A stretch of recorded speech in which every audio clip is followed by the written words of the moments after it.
Bobby Brents, fight out FUR MMA. My record's 12-2.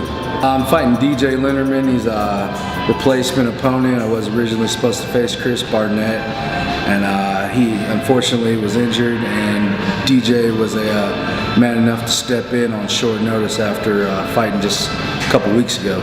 So appreciate that, and hope Chris recovers quickly. I know he's beat a lot of good guys. Doesn't really show me anything that I worry about.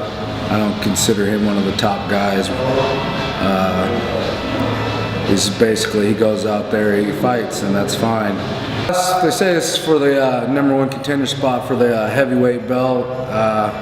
Does that put a little bit more pressure on me? No. Just regular fight as usual. Go in, eat brains, go home. Simple as that.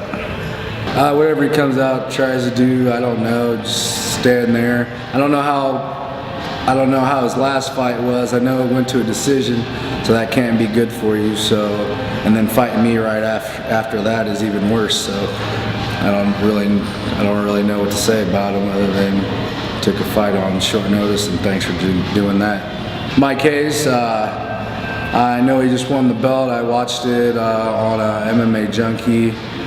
Once again, another heavyweight that I'm not really impressed with. Not to say that they're bad or anything, but it does take a decent amount to impress me. I consider myself one of the better guys in the circuit. So he fights tough, and hopefully I'll get this win, and then I can take my belt that he's been holding for me. I never have a strategy for any fight. I just like to notice tendencies my opponents have, and I tend to capitalize on them with a little bit of my own offense. That's pretty much it. I don't really ever have a game plan. Just take the fight how it comes. I won't force any positions. I won't force anything at all.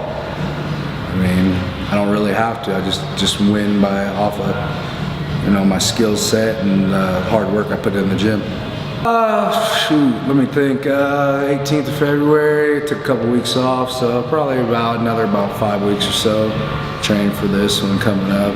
I really don't have camps or anything. I kind of just stay in shape. So if the phone rings, I'm ready to go.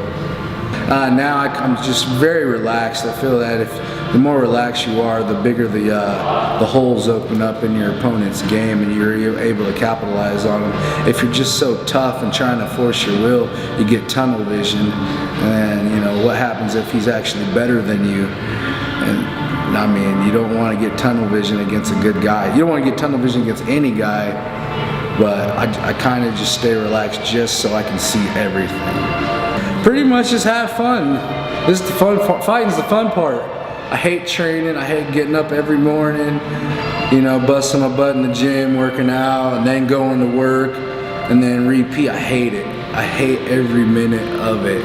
But I know that's what you have to do to be successful in this sport, so I do it. And that's the only reason I do it. If I could be successful any other way, I would, but you can't, so this is all I have to do. Just train, and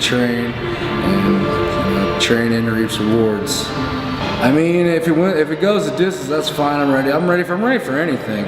Like I said, I prepare for the whole fight. If it's a short fight, that's good. Good for me.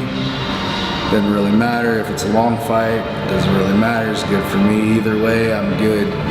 I think he probably doesn't want this fight to go the whole distance because it's going to be pretty painful for him. Not that I'm a mean fighter or anything, but he did fight 2 weeks ago, and he has to fight me now. So there's no way your body is conditioned to take that kind of punishment within a month.